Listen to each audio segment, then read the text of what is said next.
નમસ્કાર વિદ્યાર્થી મિત્રો. લાસ્ટ સેશનમાં મધ્યકાલીન ભારત એટલે કે આપણે મધ્યકાલીન ભારતના પહેલા ફેઝની શરૂઆત કરી હતી. રાજપૂત યુગ, સમજો, ગુપ્ત સામ્રાજ્ય, એના પછી વર્ધન એમ્પાયર, ચાલુક્ય એમ્પાયર, એના પછી મેં તમને મેપ દોરીને સમજાવ્યું હતું લાસ્ટ સેશનમાં કે ભારતમાં કઈ કઈ જગ્યાએ કઈ કઈ સત્તા જોવા મળશે. બંગાળમાં તમે જાઓ તો પાલ વંશ, સેન વંશ છે. તમે કન્નૌજમાં જાઓ તો ગઢવાલ વંશ છે. તમે દિલ્હી અજમેર બાજુ આવો તો ચૌહાણ વંશ છે, પૃથ્વીરાજ ચૌહાણ. તમે માળવામાં જાઓ તો પરમાર વંશ છે.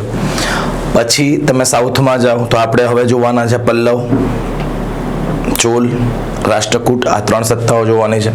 ગુજરાતમાં સરસ્થિતિ શું છે તો ગુજરાતમાં તમને રાજપૂત સત્તા જોવા મળશે. ચાવડા, સોલંકી અને એમના જે કુટુંબી બધા વાઘેલા, તમે સમજો. રાજપૂત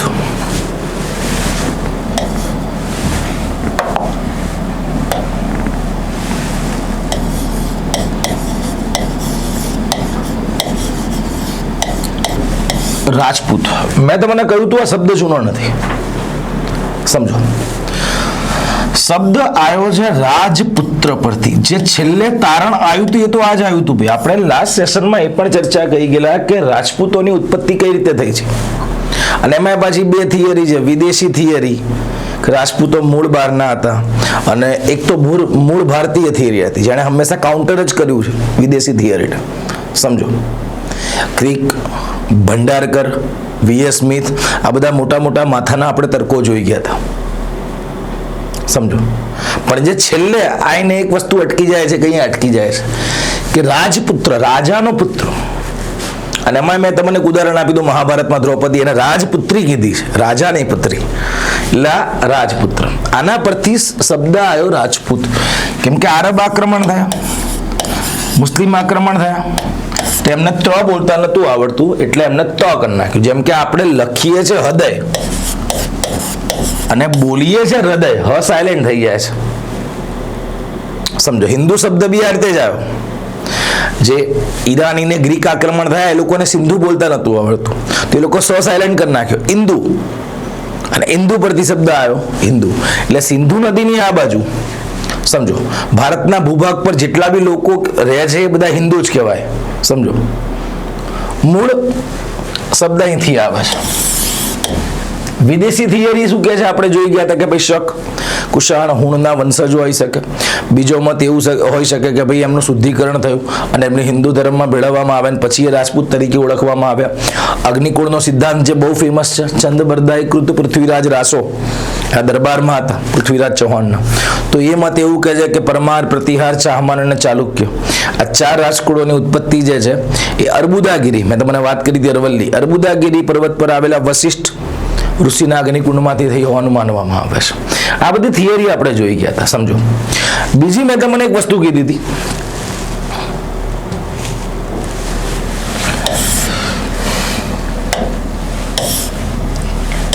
નિયમ યાદ કરો કે જ્યારે જ્યારે ભારત નાના નાના રાજ્યોમાં વહેંચાયું છે, જ્યારે જ્યારે આપણે અંદર લડી રહ્યા છે, અંદર લડીને નબળા થઈ રહ્યા છે, ભારતમાં કેન્દ્રીય સત્તાનો અભાવ છે, તો આ પરિસ્થિતિમાં શું થશે ભાઈ? વિદેશી આક્રમણ થવાની શરૂઆત થશે.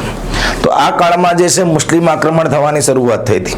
સૌથી પહેલું આક્રમણ 712માં મોહમ્મદ બિન કાસિમ, કેમ કે 7મી સદીમાં મુસ્લિમ સત્તાનો ઉદય થયો અરબમાં, મક્કા અને મદીનામાં, અને પછી એને ધીરે ધીરે સ્પ્રેડ થવાની શરૂઆત કરી અને એમાં ભારત પણ આવતું હતું, તમે સમજો. તો વર્ષ 712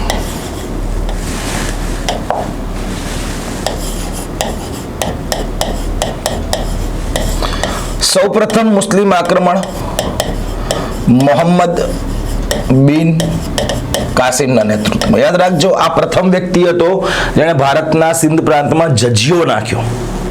જજિયો જે બિન મુસ્લિમ હિન્દુઓ પાસેથી લેવામાં આવતો કર સેફટીના રૂપમાં, તમે સમજો.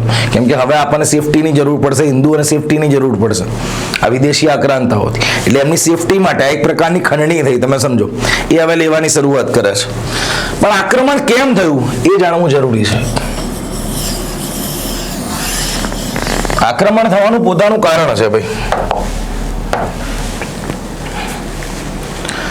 આક્રમણ થયું છે સિંધ પ્રદેશ પર મોહમ્મદ બિન કાસિમનું. તો સિંધ પ્રદેશ અને આ સિંધ પ્રદેશનો રાજા હતો દાહિર. સમજો, દાહિર આ સિંધનો છેલ્લો હિન્દુ રાજા. આના પછી અહીંયા મુસ્લિમ સત્તાની શરૂઆત થાય છે, જે અત્યાર સુધી છે પાકિસ્તાનમાં. આ ભાગ આજ પાકિસ્તાનમાં છે. આક્રમણ થવાનું કારણ શું? શ્રીલંકા. અને આ બધું તમે ચાલુ કરો, ભારત, પાકિસ્તાન, અફઘાનિસ્તાન, ઈરાન, ઈરાક. અને ઈરાકનો રાજા હતો અલ અઝાક.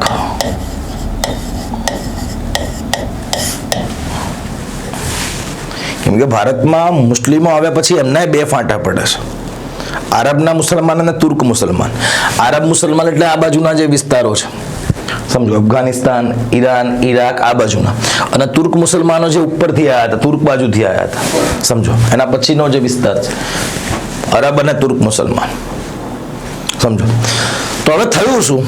આ શ્રીલંકાના રાજાએ મિત્ર હતા, ઈરાકનો રાજા અને શ્રીલંકાનો રાજા મિત્ર હતા. નામ શ્રીલંકાના રાજાનું જાણવું જરૂરી નથી અને આ પણ યાદ રાખવું જરૂરી નથી, પૂછાશે નહીં.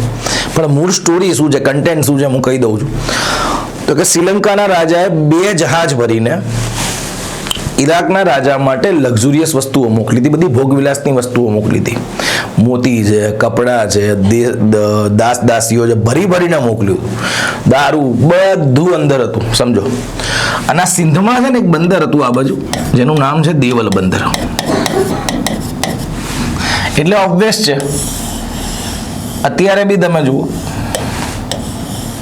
કોઈ બી જહાજને જવું અહીંથી તો અહીંથી જ જશે ને. આ જ રસ્તો છે ને, ફારસની ખાડી થઈને, સ્ટેટ ઓફ હોર્મુઝ થઈને. તો 2 જહાજો અહીંથી નીકળ્યા, સમજો. અને જેવા દેવલ બંદરે પહોંચ્યા, દેવલ બંદરે ચાચિયાઓએ, ચાચિયા એટલે અંગ્રેજીમાં એને કહેવાય પાયરેટ્સ, જે દરિયામાં લૂંટ કરે એને પાયરેટ્સ કહેવાય. પેલું મૂવી આવ્યું હતું પાયરેટ્સ ઓફ ધી કેરેબિયન. તો એ ચાચિયાઓએ જે છે દેવલ બંદરે 2 જહાજ લૂંટી લીધા. એટલે ઈરાકના રાજાએ સીધો મેસેજ કર્યો કોને? સિંધના રાજાને. કેમ કે તે સમયે દેવલ જે છે ને સિંધના કંટ્રોલમાં આવતું હતું, એટલે ઓબ્વિયસ છે એને જ ફોન કરશે. અને ફોન કરીને કીધું કે ભાઈ તમારા ત્યાં મારા જહાજ લૂંટાયા છે, તો મહેરબાની કરીને તમે જેણે પણ લૂંટ્યું છે ચાચીઓ ઉપર તમે કાર્યવાહી કરો અને મારી જેટલી બી વસ્તુઓ લૂંટાણી છે મને રિકવર કરીને પાછી આપી દો. સિંધના રાજાએ ચોખ્ખું જ કીધું કે ભાઈ દેવલ બંદર ન તો મારા કંટ્રોલમાં છે, ન તો એ ચાચિયા પર મારો કંટ્રોલ છે. એ સાંભળતા જ નથી, મારા જહાજો લૂંટીને જાય છે. અને વાત સાચી પણ હતી, પણ આ ભાઈને લાગ્યું ખોટું, ક્યારે તું મને ના પાડે છે. એટલે એણે શું કર્યું, 6000 સેના સાથે મોહમ્મદ બિન કાસિમને સિંધ પર આક્રમણ કરવા મોકલ્યો. આ રીતે મોહમ્મદ બિન કાસિમનું સૌથી પહેલું આક્રમણ સિંધ પર થયું. રાજા દાહિરને માર્યો અને સૌથી પહેલા જજિયા વેરો અહીંયા લગાવ્યો. જજિયો લગાવનારા યાદ રાખજો, મોહમ્મદ બિન કાસિમ.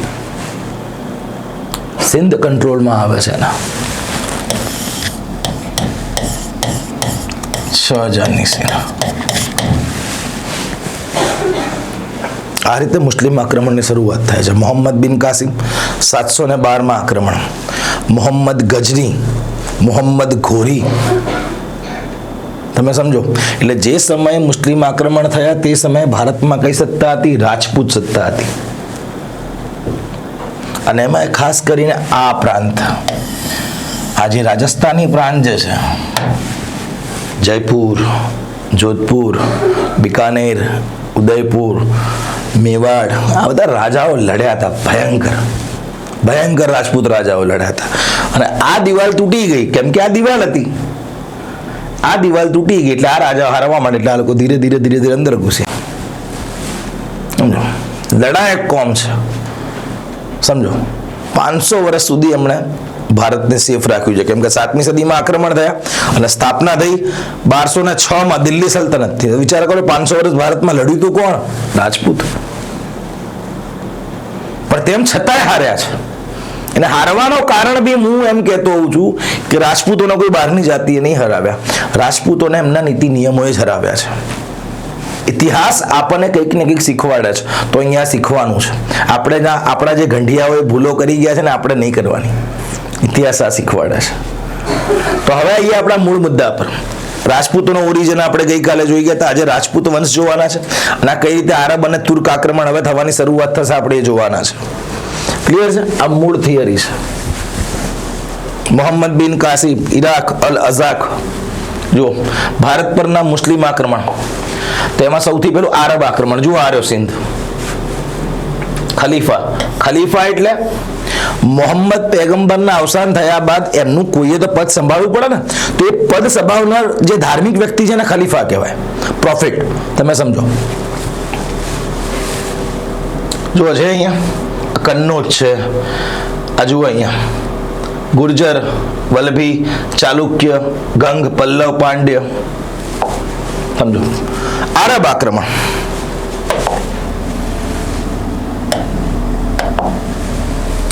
જો આરબો પ્રથમ મુસ્લિમ આક્રમણકારી હતા જેને ભારત પર આક્રમણ કર્યું. યાદ રાખજો, સૌથી પહેલા મુસ્લિમ આક્રમણ કોનું થયું છે? આરબ. કોનું? મોહમ્મદ બિન કાસિમ 712. યાદ રાખજો, 6000 ની સેના લઈને અંદર આવે છે ભાઈ. કેમ આવે છે મેં તમને કીધું હતું. હવે આરબ આક્રમણોનો આપણને ઉલ્લેખ કયા ગ્રંથમાં મળે છે સમજો. એ આપણને મળે છે ચચનામા. યાદ રાખજો. પણ એવું કહેવામાં આવે છે કે સૌથી પહેલું મુસ્લિમ આક્રમણ, સૌથી પહેલું આરબ આક્રમણ 636 થયું હતું, પણ એ નિષ્ફળ રહ્યું હતું, એટલે એનો કોઈ જગ્યાએ ઉલ્લેખ નથી. મુંબઈ નજીક થયું હતું, પણ સફળ સૌથી પહેલું સૌથી સફળ આક્રમણ જે છે એ 712 મોહમ્મદ બિન કાસિમ. એટલે સૌથી પહેલું મુસ્લિમ આક્રમણ આરબ આક્રમણ. યાદ રાખજો. જો સિંધ પર થયું, જેને રાજા દારીને હરાવ્યો અને એની રાજધાની હતી એલોર, અને સૌ પ્રથમવાર મોહમ્મદ બિન કાસિમે જજીયો ભારતમાં લગાવ્યો હતો. યાદ રાખજો. બધી આગળ એકદમ સિમ્પલ છે. પછી છે આ તુર્ક આક્રમણ. જે પ્રદેશમાંથી આયા એ પ્રદેશમાંથી, એ પ્રદેશના નામ પરથી આપણે જાતિને ઓળખીએ છીએ, આરબ અને તુર્ક. યાદ રાખજો. અને દિલ્હી અને મુગલના પતન થવાના કારણોમાં એક આ છે. મુસલમાન સામ્રાજ્ય તો હતું, પણ અંદર અંદરના ઝઘડા હતા. આરબો લડી રહ્યા હતા સામ્રાજ્ય માટે, તુર્કો લડી રહ્યા હતા કે સૌથી વધારે કેબિનેટ કોના હાથમાં, રાજા કોનું સાંભળે. સૌથી વધારે આ બાજુ બી કેબિનેટ કોના હાથમાં, રાજા કોનું સાંભળે. ક્લેશ ચાલતો હતો. આપણે જેવી રીતે બ્રાહ્મણો અને ક્ષત્રિયો વચ્ચે ચાલતો હતો વૈદિક સભ્યતામાં. બસ એ જ વસ્તુ છે. સર્વોપરી કોણ? તુર્કોનું આક્રમણ. યાદ રાખજો, તુર્કોમાં તમારે એક વંશ યાદ રાખવાનું છે જેના પરથી એક ભિખારીનું નામ પડે છે, મોહમ્મદ ગજની. ગજની નામ એનું એટલા માટે પડે છે કેમ કે અફઘાનિસ્તાનમાં એક ગજની નામની જગ્યાએથી આવ્યો હતો. સમજો. એટલે એ વિસ્તારના નામ પરથી એ ગજની તરીકે ઓળખાય. આ લોકોના પોતાના નામ બી નથી, વિચારો. અને આપણે ઇતિહાસમાં આખો ભણીએ છીએ. હું સ્ટોરી કહીશ આગળ એની. ગજનવી વંશ.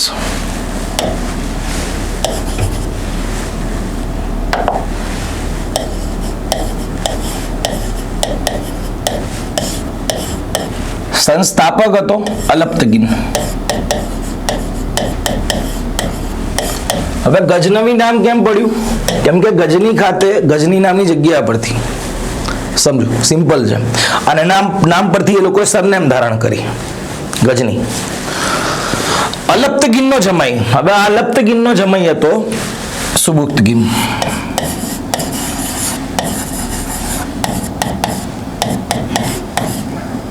જમાઈ. સમજો. અને આ જ સુબુક્તગીને ભારતની ઉત્તર પશ્ચિમ સરહદે સૌથી પહેલું તુર્ક આક્રમણ કર્યું. એટલે સૌથી પહેલું આરબ આક્રમણ થયું હતું મુસલમાનોમાં, અને એમાં પાછું કોણ? તો કે મોહમ્મદ બિન કાસિમ. અને સૌથી પહેલું તુર્ક આક્રમણ તો કે અલપ્તગીનનો જમાઈ સુબુક્તગીન. યાદ રાખજો. અને આ જ સુબુક્તગીન, જો આ જ સુબુક્તગીનનો દીકરો છે મોહમ્મદ ગજની. ગજનવી વંશના સ્થાપક કોણ? અલપ્તગીન. યાદ રાખજો. અને જયપાલને હરાયો હતો. સમજો, હિન્દુશાહી જયપાલ ભાઈ 22 યુદ્ધો કર્યા ત્યાં. 22 યુદ્ધો. વિચાર કરો, એ હારે છે. અહીંયા હારવાના કારણ હું આગળ કહીશ. સમજો, બહુ ભયંકર યુદ્ધ થયું હતું. એમાં ન જવું પણ તમારે એટલું યાદ રાખવાનું, હિન્દુશાહી શાસક જયપાલને હરાવે તો 22 યુદ્ધો કરનાર રાજાને હરાવે છે. એટલે અલપ્તગીન, સુબુક્તગીન અને સુબુક્તગીનનો આ ભિખારી દીકરો મોહમ્મદ ગજની. જો આ રહ્યું. તમે જગ્યા જુઓ. આ ગજની છે, આ કાબુલ છે, આ પેશાવર છે, આ લાહોર છે, આ મુલતાન છે. જો હવે આ મેપમાં શું બતાવ્યું છે? કે બધા એવું કહે છે, ઇતિહાસ એવું કહે છે, બધા તો ઠીક, ઇતિહાસ એવું કહે છે કે મોહમ્મદ ગજનીએ 17 વખત હુમલા કર્યા હતા સોમનાથ પર. તો મને અહીંયા એક જ સવાલ થાય, અને અહીંયા મેં રૂટ સમજાયો છે કે મોહમ્મદ ગજની ક્યાંથી જે છે એ સોમનાથ પર આવે છે. તો તમે જુઓ, એ ગજની થઈને અફઘાનિસ્તાન અફઘાનિસ્તાન પાકિસ્તાન થઈને ભારતમાં આવે છે. એટલે તે સમયે ભારતનો જ વિસ્તાર હતો. આ અજમેર થઈને, જુઓ અજમેર, મોયુદ્દીન ચિશ્તી અજમેર થઈને બનાસકાંઠા સાબરકાંઠા થઈને સોમનાથ પર હુમલો કરે છે. આટલા મોટા ડિસ્ટન્સમાં કોઈ એક માયનો લાલ નથી આને રોકવા વાળો, કોઈ એક રાજા નતો જે આને રોકી શકતો. તો મને ખબર નહીં પડતી. સમજો, 7 જાન્યુઆરી 1026 એનું છેલ્લું આક્રમણ થયું હતું સોમનાથ પર. ભીમદેવ સોલંકી રાજા હતો. ઇતિહાસ એવું કહે છે કે ભાગી ગયો હતો આના આક્રમણથી. ભાગી નતો ગયો, એને જાણી જોઈને રસ્તો ઊંધો બતાવવામાં આવ્યો હતો. આ જે રસ્તેથી આવતો હતો એ રસ્તેથી નતો મોકલ્યો, અને બીજો રસ્તો કે તમે આમ જતા રહો, એટલે કચ્છમાં જતો રહેશે. સમજો, ઇતિહાસ ખોટી રીતે લખાયેલો છે. હું આગળ ચલાવીશ.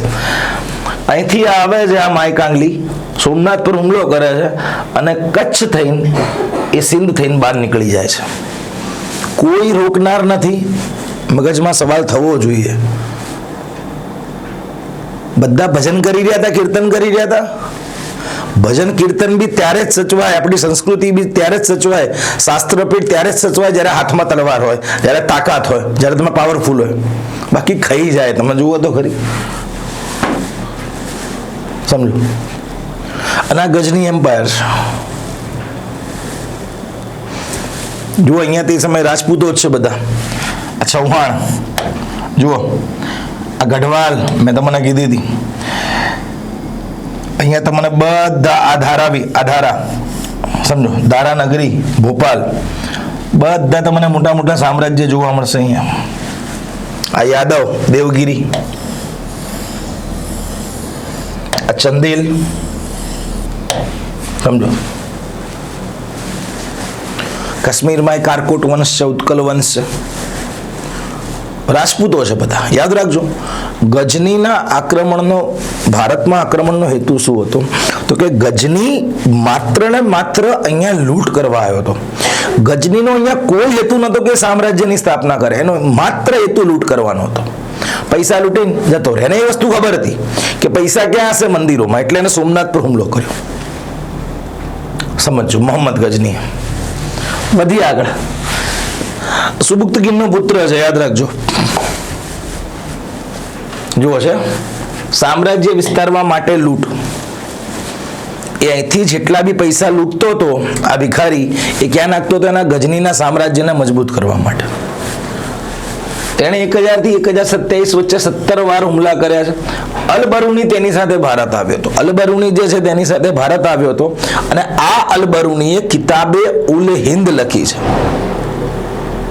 અને આ કિતાબે ઉલ હિન્દમાં એને સોમનાથનું વર્ણન કરેલું છે. તમે જુઓ, બહારનો વ્યક્તિ સોમનાથનું વર્ણન ભયંકર રીતે કરે છે. હું આગળ તમને સોલંકી કાળમાં કહીશ. ખાલી મંદિરના જે ઘંટ છે ને, એ ઘંટના દોરામાં 200 મણ સોનું વપરાયું હતું. 200 મણ. 1 મણ એટલે 20 કિલો.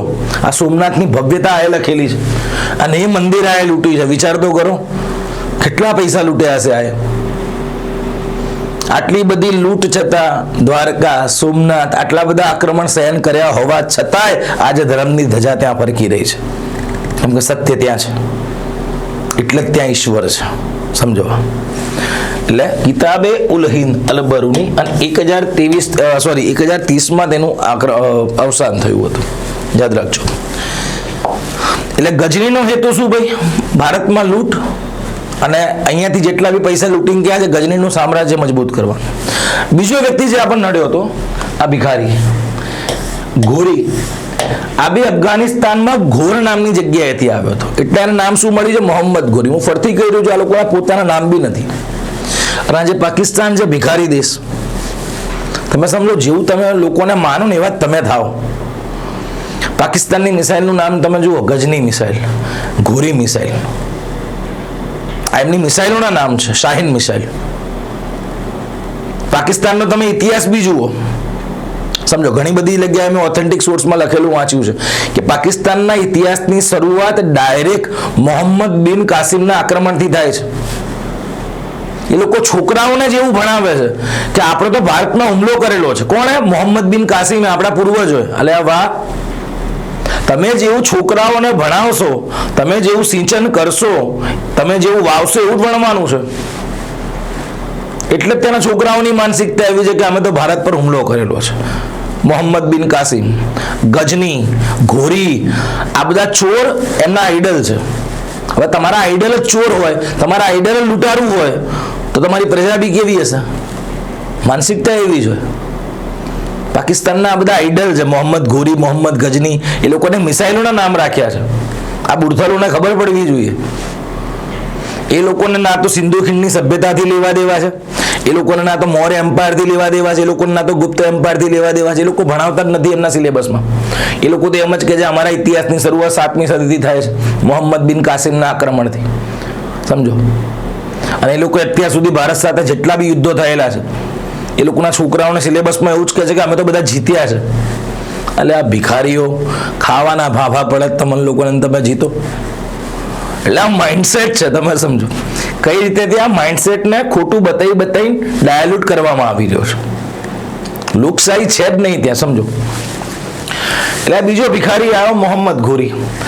આ ગજનીનો શાસક બને ત્યારે મધ્ય એશિયામાં કયું સામ્રાજ્ય હતું? યાદ રાખજો, ખ્વારિઝમ સામ્રાજ્ય. આ બાજુ ખ્વારિઝમ સામ્રાજ્ય. હવે આવું લખવાનું કારણ શું છે? ખ્વારિઝમ સામ્રાજ્યથી આપણને શું લેવા દેવા? યાદ રાખજો, કેમ કે મોહમ્મદ ગજનીનો હેતુ લૂંટનો હતો, સમજો, અને ઘોરીનો હેતુ ભારતમાં સામ્રાજ્યની સ્થાપનાનો હતો. એટલે જ એનો ગુલામ આગળ જઈને કુતુબુદ્દીન ઐબક ગુલામ વંશની સ્થાપના કરે. આ બંનેના હેતુ અલગ છે. એટલે સામ્રાજ્ય વધારવું હતું એના, વિસ્તારવાદી પોલિસી. તો એ સૌથી પહેલા મધ્ય એશિયામાં જવા માંગતો, પણ મધ્ય એશિયામાં પાવરફુલ સામ્રાજ્ય બેઠું હતું, ખ્વારિઝમ. એટલે એ બાજુ ના ગયો. ખબર છે પેલા અમે દોડે જ મારશે. એટલે ડાયવર્ટ ક્યાં થયો? ભારતમાં ડાયવર્ટ થયો કે આપણને પૈસા તો મળશે જ, જોડે જોડે આપણે એ ભૂભાગ પણ કવર કરીશું.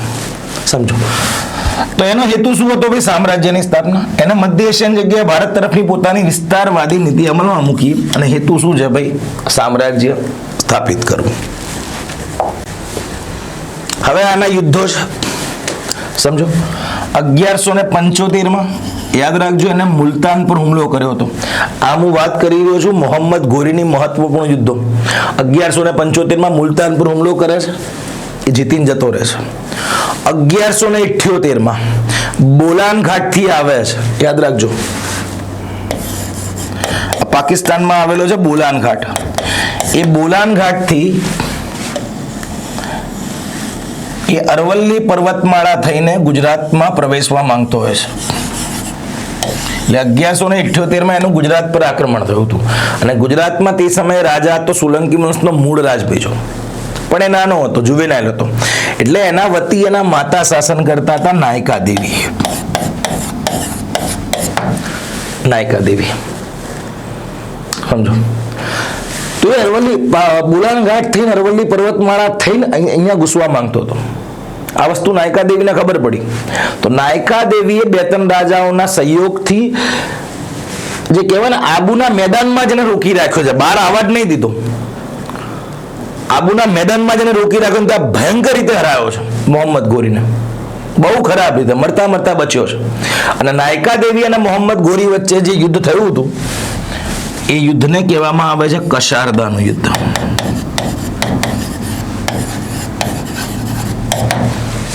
કશારદાનું યુદ્ધ. અને એમાં મોહમ્મદ ઘોરી હારે છે. એટલે હવે એ ભારત તરફ જોતો બી નથી કે એની બેન દીકરીઓ જો આપણને મારી મારીને દોડાવતી હોય તો એના ભાઈડાઓ કેવા હશે. પણ 1191માં ગઢવાલ વંશનો રાજા હતો જયચંદ. અને આ જયચંદ અને પૃથ્વીરાજ ચૌહાણને આમ હતું, સમજો, વર્ચસ્વની લડાઈ કે સૌથી મોટું કોણ. પણ બોલિવૂડ અને સિરિયલો વાળા આને એક અલગ એંગલ આપે છે, સંયોગિતા. તમને ખ્યાલ હશે, એમાં જવું નથી, સમજો. બોલિવૂડ વાળાએ હંમેશા આપણને ખોટું જ બતાવ્યું છે. વર્ચસ્વની લડાઈ હતી.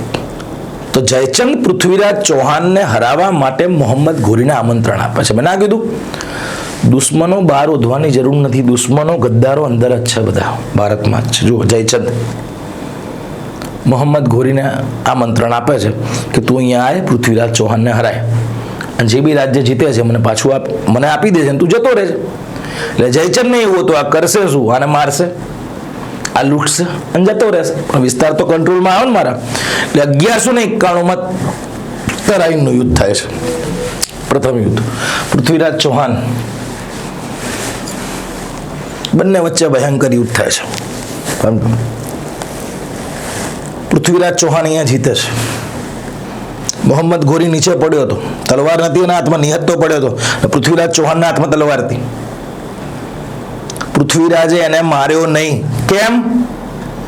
રાજપૂતો એક નિયમમાં માનતા હતા કે જે નિહત્તો હોય એની ઉપર એને અમે ના મારીએ. રાજપૂતોનો આ જ નિયમ એમને ભારે પડ્યો. સમજો, મોહમ્મદ ઘોરીએ કીધું માર દે, તને તકલીફ થશે, તો પૃથ્વીરાજ ચૌહાણે જા તને છોડ્યો. એટલે પૃથ્વીરાજ ચૌહાણને તો એવું થયું આ પાછો હુમલો નહીં કરે. તમે જુઓ, આ નિયમો નડી રહ્યા છે રાજપૂતોને, પોતાના નિયમો.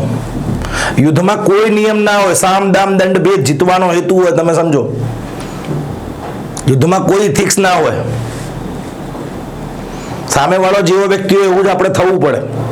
મહાભારતના મેદાનમાં સમજો, અર્જુનના સારથી હતા કૃષ્ણ, સામે હતો કર્ણ. કર્ણનો રથ જે છે ફસાઈ જાય છે ક્યાં? ખાડામાં. અને કર્ણ એ રથનું પૈડું હાજુ કરવા માટે નીચે ઉતર્યો. હથિયારો બધા મૂકી દીધા હતા ઉપર, નિહત્થો નીચે ઉતર્યો હતો. સમજો, હવે નિયમ શું કહે છે કે નિહત્થાને ના મારો. તેમ છતાંય કૃષ્ણએ અર્જુનને કીધું કે માર આજ સમય છે, પેલો પૈડું હરખું કરી રહ્યો છે. અર્જુને શું કીધું ખબર છે કે પ્રભુ તમે મને ઇથિક્સ શીખવાડી છે, નૈતિકતા શીખવાડી છે, નિયમો શીખવાડે, કઈ રીતે જીવવું શીખવાડ્યું, તમે જ કહી રહ્યા છો કે નિયમ તોડ. કૃષ્ણએ કીધું કે તારા દીકરાને જ્યારે માર્યો ત્યારે ક્યાં નૈતિકતા નડતી હતી એને? ચક્રવ્યૂહમાં માર્યો તો ને ખોટી રીતે. તારા બૈરાની હાડી ખેંચી દ્રૌપદીની ત્યારે ક્યાં નૈતિકતામાં માનતો હતો? તો જ્યારે મનુષ્ય જ નૈતિક છે તો એને મારવામાં નૈતિકતા છે નહીં? પૂરો કર. અને જો એકવાર રથમાં બેસી ગયો પાછો તો તને કે મને સમજો, હું તો ઠીક, પણ તારા રથને દૂર ગુલાટી મારી મોકલી દેશે. આ એક કર્ણ છે, માર આજ સમય છે. સમજો, નૈતિકતા જ્યાં થતી હોય ત્યાં યાર મૂલ્યોનું જ્યાં વેલ્યુ થતી હોય ને ત્યાં મૂલ્યો બતાવે. બાકી ભેંસ આગળ ભાગવત જેવું છે. સમજો, એટલે આ યુદ્ધ પૃથ્વીરાજ ચૌહાણ જીતે છે અને પોતાની બધી સેના પંજાબને હરિયાણા બાજુથી હટાઈ લે છે કે હવે આ નહીં આવે. પૃથ્વીરાજ ચૌહાણ નિરાશ થઈ ગયા. પણ 1192માં ફરીથી હુમલો થયો. હવે પૃથ્વીરાજ ચૌહાણ નીચે પડ્યો છે, મોહમ્મદ ઘોરીના હાથમાં તલવાર છે. તમને શું લાગે છે મોહમ્મદ ઘોરી છોડશે ને? પકડીને સીધો ત્યાં લઈ જાય છે. સમજો, અફઘાનિસ્તાન. અને પછી પેલી સ્ટોરી ચાલુ થાય છે. કેમ કે પૃથ્વીરાજ ચૌહાણ એ કદાચ એક ગોડ ગિફ્ટ હતું એને. સમજો કે એ જ્યાં અવાજ થતો હોય ને, જે કહેવાય ને, તે દિશામાં બાણ મારી શકે, શબ્દભેદી બાણ. સમજો, એટલે પૃથ્વીરાજ ચૌહાણની ત્યાં હત્યા થાય છે, તમને ખબર છે. પણ મોહમ્મદ ઘોરીએ પૃથ્વીરાજ ચૌહાણને હરાવ્યો. કે હું એમ કહું છું કે પૃથ્વીરાજ ચૌહાણે એને પહેલા છોડ્યો હતો. નીતિ નિયમોએ રાજપૂતોને હરાવ્યા છે. પછી આ મોહમ્મદ ઘોરી દિલ્હી કંટ્રોલ કરે છે, દિલ્હી અજમેરનો ભાગ કંટ્રોલ કરે છે. અને પછી મોહમ્મદ ઘોરીને જેણે બોલાવ્યો હતો જયચંદ, એ જયચંદ હવે શું કહે છે ખબર છે કે લાવ મોહમ્મદ ઘોરી, જે તે વિસ્તાર જીતો છે મને આપી દે, તું અહીંયાથી જતો રહે. મોહમ્મદ ઘોરી કહે છે બેટા તારું કામ કર, હવે આ વિસ્તાર તો હું કોઈ નહીં આપું. જયચંદ કહે છે એવું? બંને વચ્ચે યુદ્ધ થયું 1194માં કન્નૌજ અને ઇટાવા વચ્ચે, યુપી. એક જગ્યા છે ચાંદીવાડા, એ ચાંદીવાડામાં 1194માં જયચંદ હારે છે અને મોહમ્મદ ઘોરી જીતે છે. એટલે આ રીતે જે છે ધીરે ધીરે દિલ્હી અને ઉત્તર પૂર્વ તેમજ ઉત્તરના ભારત પર કંટ્રોલ કરે છે. પછી એ તો જતો રહે છે 1205માં મોહમ્મદ ઘોરી.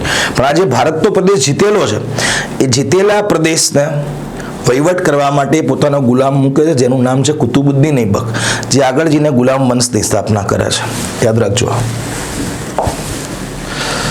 ક્લિયર છે? રાજપૂત યુગ. આપણે આજે ઉત્તર ભારતના રાજ્યો જોવાના છે.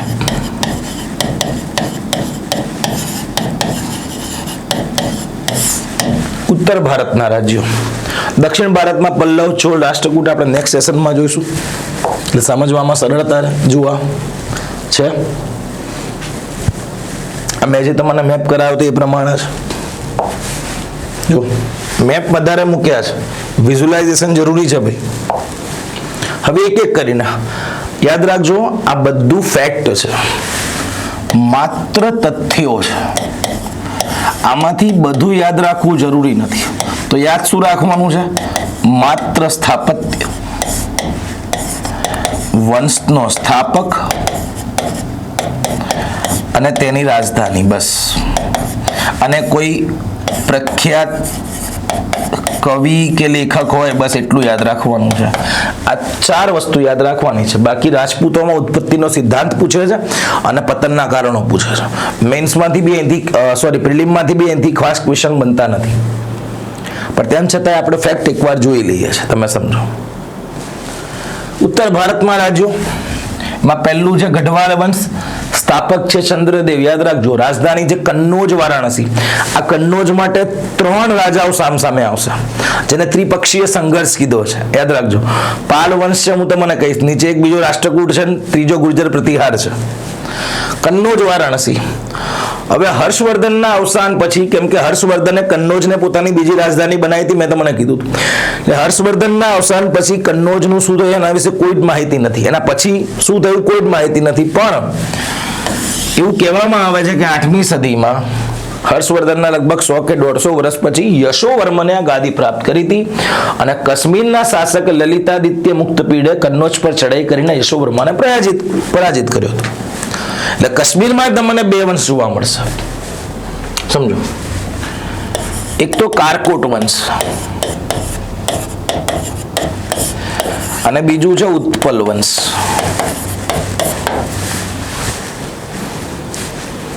ક્લિયર છે? ત્યારબાદ કન્નોજ વિશે કોઈ જ માહિતી મળતી નથી. સમજો. બીજો છે ચંદ્રદેવ.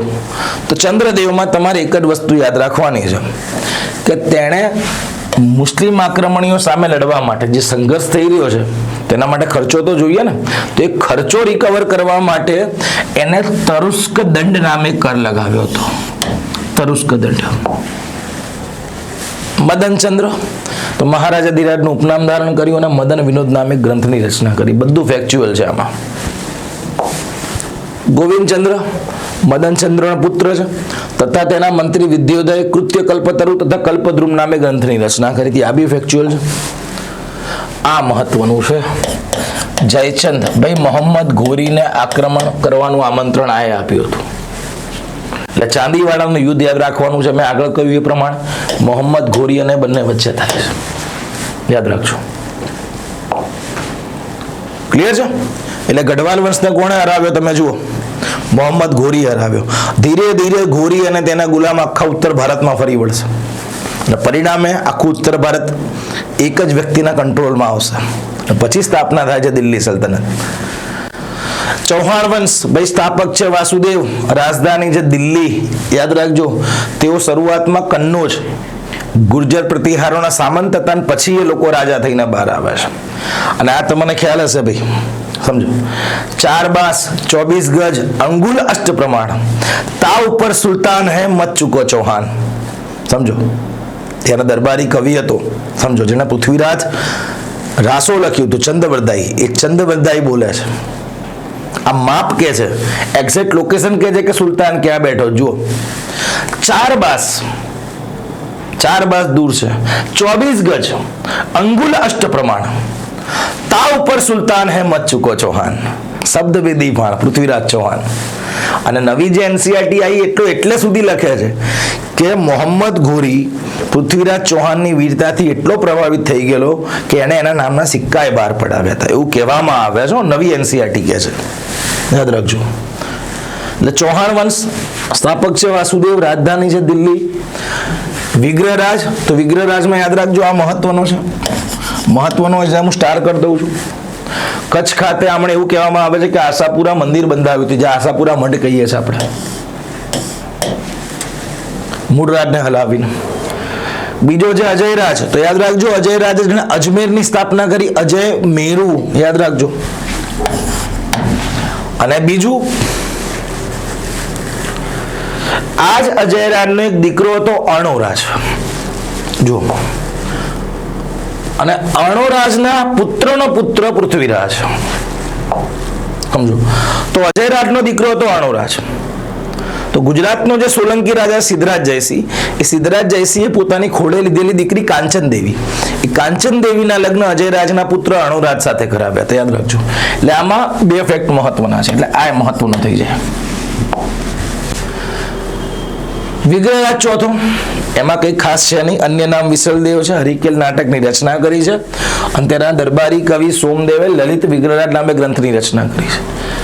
મહત્વનો છે આ પૃથ્વીરાજ ચૌહાણ ત્રીજો, એના સમયમાં બે યુદ્ધો થયા હતા, તરાઈનના યુદ્ધ, યાદ રાખજો. અર્ણોરાજનો પુત્ર જુઓ અજયરાજ, અજયરાજ પછી આવે છે અર્ણોરાજ, અર્ણોરાજ પછી આવે છે સોમેશ્વર, અને સોમેશ્વરનો પુત્ર કોણ છે? પૃથ્વીરાજ ચૌહાણ ત્રીજો, જેને રામ પિથોરાવ પણ કીધો છે. અને એના દરબારમાં આપણે પ્રસિદ્ધ કવિ છે, ચાર છે: વિશ્વરૂપ, જયાનક ભટ્ટ, વિદ્યાપતિ ગૌડ. પણ જે મહત્વના છે આ ચંદ બરદાઈ, જેમણે રચના કરી હતી પૃથ્વીરાજ રાસો, અને એમાં જ અગ્નિકુંડનો સિદ્ધાંત આપવામાં આવ્યો છે. જો આ બે યુદ્ધ છે ભાઈ, નીતિ નિયમો હરાવે છે રાજપૂતોના.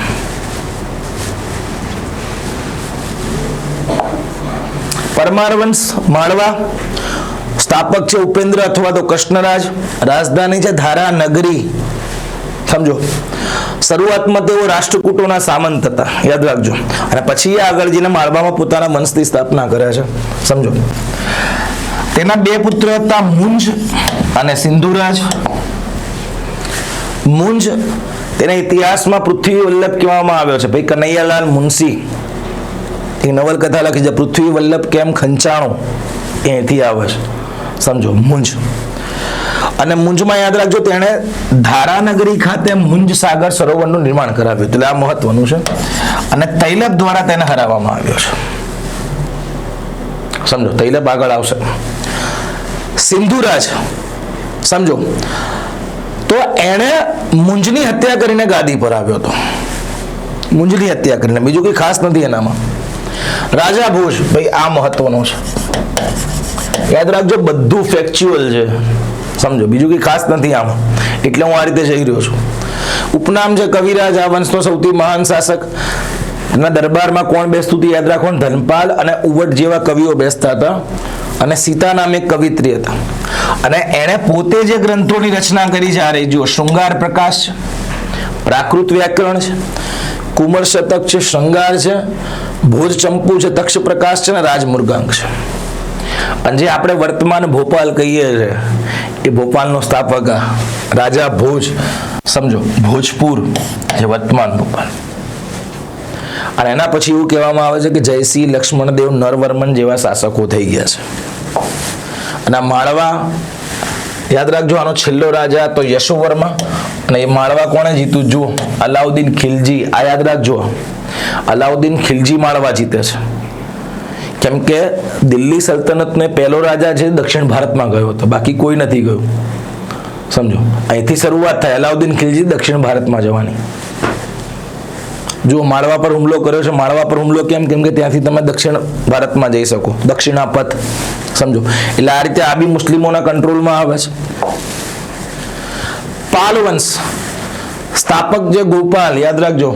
રાજધાની મુંગેર, આગળ કામમાં આવશે, મુંગેર. કે જ્યારે આપણે સિરાજ ઉદ્દૌલા ભણીશું, મીર કાસમ ભણીશું, પ્લાસી બક્સર ભણીશું. આ વંશ વિશે માહિતી ક્યાંથી મળે છે? તો કે ધરમપાલનો ખાલિમપુર અભિલેખ અને દેવપાલનો મુંગેર અભિલેખ. અને ગોપાલમાં યાદ રાખજો, સારામાં સારી યુનિવર્સિટી આ કાળમાં બને છે. આ ઓદંતપુરી વિશ્વવિદ્યાલયની સ્થાપના કરી હતી બંગાળ બાજુ. પછી જે ધરમપાલ, મેં ના કીધું સારામાં સારી યુનિવર્સિટી, જો વિક્રમશિલા કાળમાં બને છે. અને કન્નૌજ માટે ત્રિપક્ષીય સંઘર્ષ થયો હતો, સમજો, કેમ કે કન્નૌજમાં બધું અસ્ત વ્યસ્ત હતું. અને કન્નૌજનું તમે લોકેશન જુઓ, ગંગા યમુના દુઆબમાં છે. પૈસો બી કેવો હોય, ભરકમ પૈસો હોય ભાઈ. એટલે 3 રાજાઓ સામસામે થયા હતા, ત્રિપક્ષીય સંઘર્ષ. એમાં પાલ વંશનો હતો ધર્મપાલ, યાદ રાખજો. બીજો તમને જોવા મળશે ગુર્જર પ્રતિહાર વંશ અને રાષ્ટ્રકૂટ વંશ. આપણે જોઈશું, જેમ જેમ વંશ આવે તેમ જોઈશું. પાલ વંશ, ધર્મપાલ, ગુર્જર પ્રતિહાર વંશ અને રાષ્ટ્રકૂટ વંશ, યાદ રાખજો. અને ગુજરાતના કવિ હતા સોંડલ. એ સોંડલે ધર્મપાલને ઉત્તરાપથનો સ્વામી કહ્યો. જુઓ કયો છે ભાઈ? ઉત્તરાપથ. સમજો, ગ્રાન્ડ ટ્રંક રોડ, ચંદ્રગુપ્ત મૌર્ય, કે યાદ આવે છે ઉત્તરાપથ, સમજો. અને આના દરબારમાં જે કવિ હતા સોંડલ, એ સોંડલે એક ગ્રંથ છે પોતાનો લખેલો, જેનું નામ છે ઉદય સુંદરી. આ મોસ્ટ આઈએમપી છે, એટલે આ રાજા મહત્વનો છે, તમે સમજો. એ ઉદય સુંદરી ગ્રંથમાં એવું લખ્યું છે કે ધર્મપાલ અને ગુજરાતના મૈત્રક વંશના રાજા, જે છેલ્લા રાજા છે શિલાદિત્ય 7મા, વચ્ચે યુદ્ધ થયું હતું, યાદ રાખજો. અને આજ ભાઈએ શેની સ્થાપના કરી છે? વિક્રમશિલા વિદ્યાપીઠ. એટલે આ બહુ મહત્વનો છે ભાઈ, યાદ રાખજો. ગોવિંદપાલ, હવે પાલ વંશનો છેલ્લો રાજા ગોવિંદપાલ, તેની હત્યા જુઓ લક્ષ્મણ સેન કરે છે, સોરી વિજય સેન કરે છે, અને આ વંશનો અંત આવે છે. એટલે પાલ વંશ પછી વિજય સેન પોતાના નામથી સેન વંશની સ્થાપના કરે છે. હવે તમે જુઓ સેન વંશને કોણ હરાવે છે? મુસ્લિમ શાસક જ હરાવશે, સમજો. સ્થાપક છે વિજય સેન, રાજધાની છે મૃદકગીરી મુંગેર. વિજય સેન શૈવ ધર્મનો અનુયાયી. બલ્લાળ સેન આ કામનો છે. એક જ ફેક્ટ છે એમાં, જો દાન સાગર ગ્રંથ લખ્યો અને તેણે અદ્ભુત સાગર ગ્રંથ લખવાની શરૂઆત કરી. દાન સાગર ગ્રંથ લખ્યો છે અને અદ્ભુત સાગર ગ્રંથ લખવાની શરૂઆત કરી. તો આ અદ્ભુત સાગર ગ્રંથ બીજો વ્યક્તિ પૂરો કરશે, જેનું નામ છે લક્ષ્મણ સેન. જો, અને લક્ષ્મણ સેનના દરબારમાં બહુ ફેમસ કવિ હતા જયદેવ, અને આ જયદેવે રચના કરી હતી ગીત ગોવિંદ. યાદ રાખજો, બહુ ફેમસ છે. ગીત ગોવિંદના રચયિતા જયદેવ. અને હવે આ લક્ષ્મણ સેનની હત્યા કઈ રીતે થાય છે? જો, તે બંગાળનો અંતિમ હિન્દુ શાસક હતો અને મોહમ્મદ ઘોરીના ગુલામ બખ્તિયાર ખિલજીએ તેની હત્યા કરી. એટલે બંગાળમાંથી રાજપૂતો પૂરા, એટલે જુઓ ધીરે ધીરે બધી જ જગ્યાએ મુસ્લિમ આક્રમણ થઈ રહ્યા છે ને એ લોકો જીતી રહ્યા છે. બંગાળ આ રીતે કંટ્રોલમાં આવ્યું છે. બખ્તિયાર ખિલજી, સમજો, મોહમ્મદ ઘોરીના ગુલામ. અને સેન વંશે પ્રથમ શાસક હતો જેણે પોતાના અભિલેખ હિન્દીમાં કોતરાવ્યો, યાદ રાખજો. એટલે બલ્લાળ સેન અને લક્ષ્મણ સેન આપણા માટે મહત્વના છે અહીંયા. અને કા જયદેવ. હવે ચંદેલની વાત કરીએ. ખજુરાહોના મંદિર, સમજો, ફેમસ મંદિર, એ આ કાળમાં બનેલા છે, કામુક શૈલીમાં બનેલા છે. સ્થાપક છે નન્નુક, રાજધાની છે ખજુરાહો. એ જગ્યાએ મંદિર બન્યા છે એટલે એને ખજુરાહો કહેવાય છે, તમે સમજો. જે વાત્સ્યાયનનું જે કામસૂત્ર છે, એ કામસૂત્રમાં વર્ણવેલી બધી જ મુદ્રાઓ જે છે આ મંદિર પર બનાવવામાં આવી છે. કેમ બનાવવામાં આવી છે? એનું એક ધાર્મિક એંગલ છે, યાદ રાખજો. જુઓ, ગુર્જર પ્રતિહાર સામ્રાજ્યના પતન બાદ બુંદેલખંડની ભૂમિ પર તેનો ઉદય થયો છે. અને બુંદેલખંડનું પ્રાચીન નામ જીસીઆરટી શું કહે છે ભાઈ? જેજોક ભુક્તિ છે, યાદ રાખજો.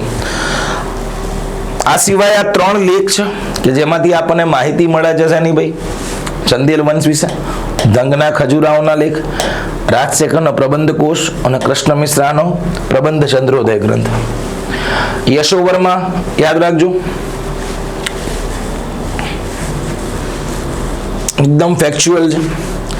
તેનું અન્ય નામ છે લક્ષ્મી વર્મા. તેને કન્નૌજ પર આક્રમણ કરીને પ્રતિહાર રાજા દેવપાલને હરાવ્યો અને અહીંથી એક વિષ્ણુ પ્રતિમા લઈને ખજુરાહોના મંદિરમાં સ્થાપિત કરી, યાદ રાખજો. બીજો છે ધંગ, સમજો, આ યાદ રાખવાનું છે કે તેને ખજુરાહો ખાતે 3 મંદિર બંધાવ્યા છે, ચીનનાથ, વિશ્વનાથ અને વૈદ્યનાથ. અને કંદરિયા મહાદેવ યાદ રાખજો, ખજુરાહો ખાતે લક્ષ્મણ મંદિર પણ છે, કંદરિયા મહાદેવ મંદિર પણ છે. ખજુરાહો અલગથી છે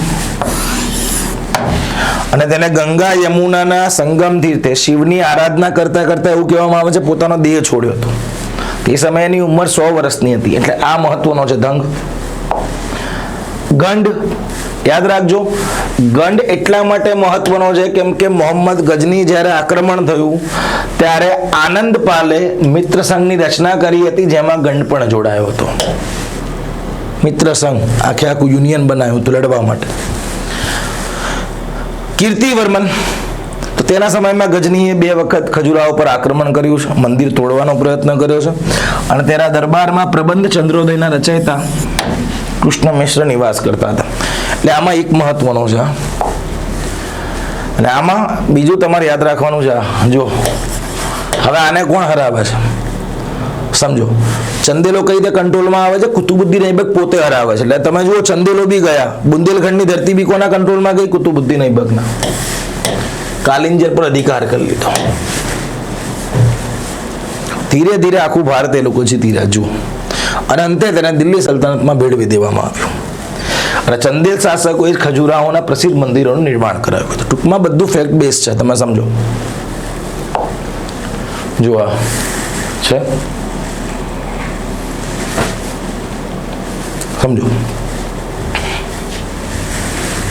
નાગર શૈલી અને નાગર શૈલીની 3 પેટા શૈલીઓ છે. એમાંની પહેલી છે ચાલુક્ય, બીજી છે ખજુરાહો અને ત્રીજી છે ઓડિશા. આ ખજુરાહો શૈલી છે.